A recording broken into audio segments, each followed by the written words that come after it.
Hey PJs, welcome back to another video. Before we get started, be sure to subscribe down below to become part of my PJ squad, which is always awesome. And as always, comment down below what you guys would like to see next. Or if you just want to hop down there and say hello, I'll be answering as many comments as I can.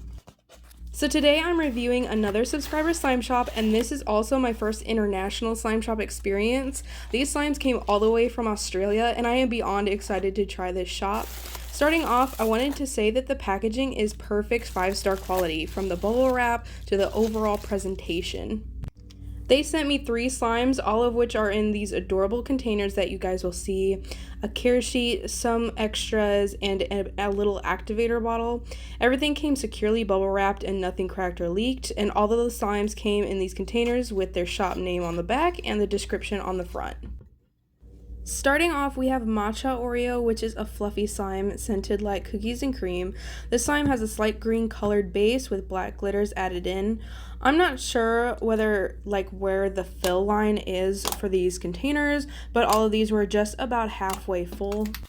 But if I had to guess, I'm assuming the fill line is supposed to be a little higher than that, so I would recommend letting the slime sit for a little bit. I did notice after I inflated these that the slimes kind of reached the little lip area at the top, if that makes sense. So I would let these sit for a while, because usually if you just activated a slime or something, they will have a ton of air in them. So if you let them sit for a few days before you send them, you'll know that the slime is actually where the fill line is. But like I said, I don't know where the fill line is. But as to be expected, the slimes came a little sticky, so I did activate all of them when I play with them, as you'll see. But it is perfectly normal for international slimes to melt, so I was completely expecting that, and they sent an activator bottle, which was perfect. And I will also say that the slimes were quite difficult to get out of those containers. I think it was just because of the stickiness, because I did take them out later and it was a lot easier, but still kind of hard because that little lip at the top is just really small. So I honestly, for me, I would recommend different containers. If you have seen the ones that Retro Slime Company has, they have the same kind of detail where the top looks like a mason jar top. So I would try to find where they get theirs, because they are just a little better for slime. It's just a super nitpicky type of detail, but I would recommend them. But back onto this slime, it is a fluffy slime like the description says, and it's actually really nice. I don't think many people, if anybody, really does fluffy slimes anymore, so it's a really nice refresher to see one again, because it's actually kind of hard to get this texture, but it's really nice. And I will say I didn't smell what it was supposed to be scented like. I think I just kind of smelled soap.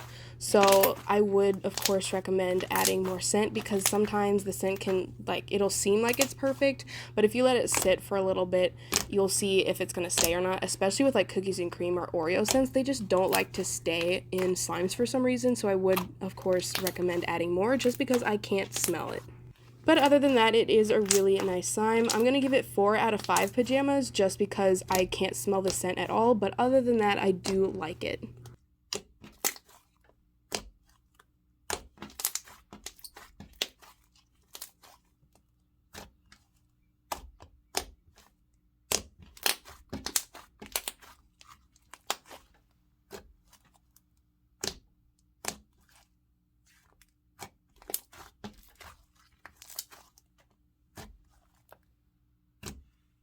So next up, we have Vanilla Bean, which is a slay slime scented like sweet vanilla, and it is a pure white slime. So with pure white slimes, they really have to be a unique texture for me to really like them, because of course I didn't spend money on these, but for people who are spending money, you don't want just a regular white slime that doesn't have anything unique about it. So I definitely try to find better textures for just white slimes, and this one definitely hit that mark. I'm not sure what kind of clay they use in Australia, but this one was like the light and fluffiness of what Daiso can bring to a slime, but at the same time it was pokeable and holdable like Model Magic. It felt really unique, and I honestly couldn't describe it any other way but the fact that it's light and dense. And those are some of my favorite slimes to play with, because you could really do anything with it, because you could still poke it and hold it, especially if you're not even at a table, but you can also fluff it up. It has great sizzles, it inflates, so it's all around just a great slime and a great texture, especially for beginners. So I really like this one. I will say this one had the same scent problem as the last one, except I could pick up the slightest bit of vanilla, so I would of course recommend adding more scent to this one as well. But other than that, this was a really nice slime, very unique, and it definitely gets 5 out of 5 pajamas.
So this last slime is called Unicorn Magic, and it is a butter slime scented like unicorn tears.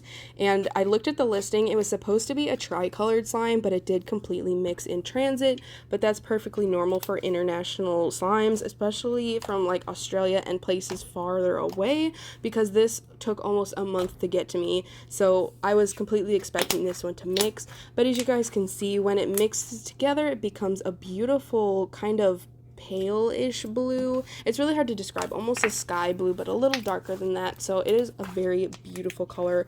Honestly, I haven't seen a lot of slimes with this color, so it's a nice refreshing change from like regular blue. I don't even know what I'm saying, but it's such a nice color, and the texture kind of reminds me of the last one, but of course more clay, so it still is inflating, and it has sizzles, and it's light, but it's still dense and pokeable, but a little more dense than the last one, because of course there is more clay in this one. It also spreads very nicely, and you guys, the inflation is so weird on this one, because it inflates so easily and deflates really easily as well. So it's so nice, because I know a lot of people don't like inflating slimes because then they won't fit back in the container, but this one still fit in the container because of how easily it would deflate when I was done inflating it, if that makes sense. So it was awesome. Like honestly, a lot of slimes aren't like this, so I'm not sure what kind of clay they're using, but it is perfect for butter and clay slimes. I also loved how like not tacky this was. It was so nice. Usually when slimes inflate, they get really tacky and sometimes have residue, but this one had no tackiness or residue. I was shook. I was playing with this. I was like, oh my goodness, I need this clay because it is awesome. Like absolutely fabulous. I will say I did actually pick up on a scent for this one as well. So the unicorn tear scent, I've not had a lot of slimes that kind of smell like that, but the best way I could describe it is like a cologne scent. That's basically how I would describe it. Like there's really no other way I could describe it. It's kind of like cologne and perfume mixed together, but it's a very pleasant scent, and I think there was a good amount of it in this slime. You could still smell a little bit of slime and not scent, but I think it was fine.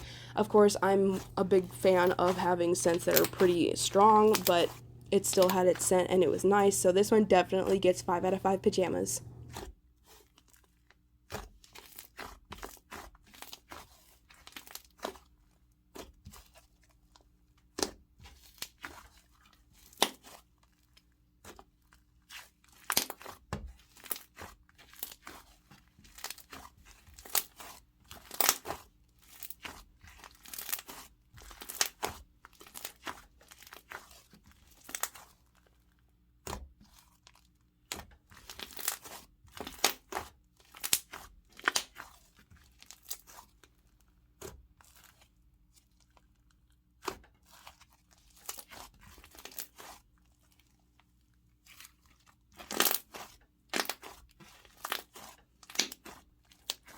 And with that, that is the end of the review. If you guys enjoyed this shop and want to check them out, I will leave them in a link down below. I definitely recommend checking them out. Very unique shop, and they have really nice textures, especially their butter slime. But with that, I am signing off, and I'll see you guys in the next one.